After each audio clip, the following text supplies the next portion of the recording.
હોય તમને ખબર છે મારી બેન પણ એવલી આરતી નહીં એ આપણી બેન રહીને એની બાજુમાં જ રહી છે.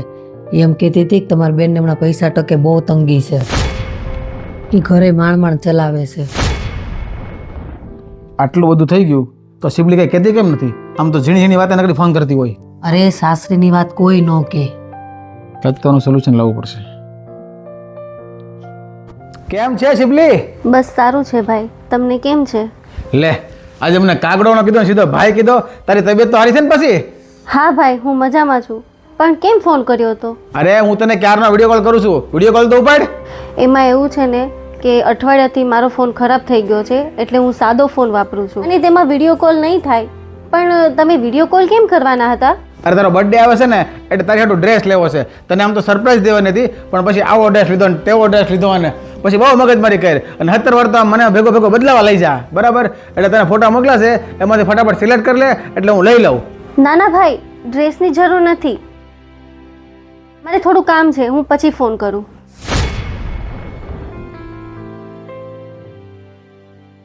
હલો શિવલી, આ તારા ઘરની પાછળ નથી ઓલું ગુરુ મોબાઈલ?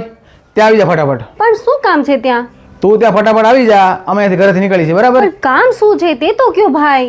હા એ બધું હું તને સમજાવાલ, તું ત્યાં ફટાફટ આવી જા, મારે કામ છે. હાલ. હેલો ભાઈ, ભાઈ, હેલો.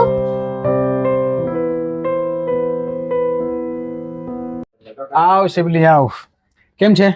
બસ મજામાં. જોયું વાલી, આને ખોટું બોલતા આવડી ગયું છો. પણ ભાઈ એમાં એવું છે ને, કાંઈ કહેવાની જરૂર નથી, મને બધી જ ખબર છે, બરાબર?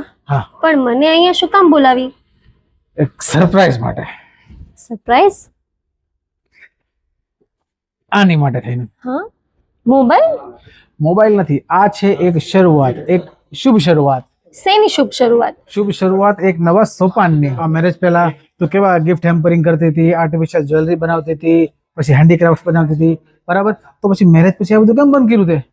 પણ એ તો શોખ હતો ભાઈ મારો, અને મેરેજ પછી મારે કોઈ જરૂર નહોતી. પણ અત્યારે તો જરૂર છે ને. જો બેન, જીવનમાં ઉતાર ચઢાવ તો આવવાના જ હોય, બરાબર? જેમ દિવસ પછી રાત આવે ને એમ રાત પછી દિવસ થવાનો જ છે.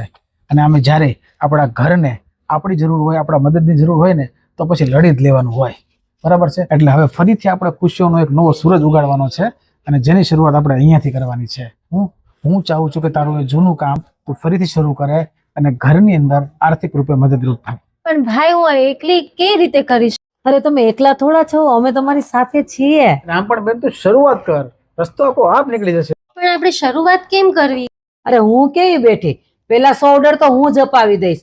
મારી બેનપણીઓ છે, મારી કીટી પાર્ટી વાળી બેનપણીઓ છે, મારી ફ્લેટ વાળી ફ્રેન્ડ છે, બધાને કહી દઈશ. અને મારું ગ્રુપ એ કે નાનું છે અને આ ઇન્ટરનેટ કેથી આપણને કામ આવશે? કામે લગાડવા ને.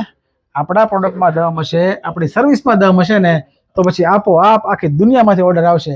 અને મને ભરોસો તારા પર છે બેન. પણ હું આ ગિફ્ટ નહીં લઈ શકું.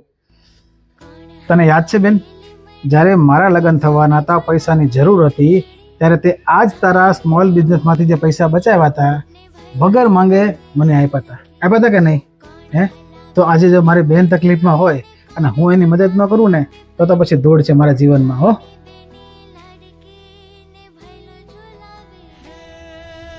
અને બેન, આજે મને જે કિસ્મતે આ મોકો આપ્યો છે ને ઋણ ચૂકવવાનો, તો એ મોકો મારી પાસેથી છીનવી નહીં લેતી. તો આ ગિફ્ટને સ્વીકારી લે. બેન આ ફોન લઈ લો અને બતાવી દો દુનિયાને કે જ્યારે ઘર ઉપર મુસીબત આવે છે ને ત્યારે અમે સ્ત્રીઓ ક્યાંય પાછી નથી પડતી.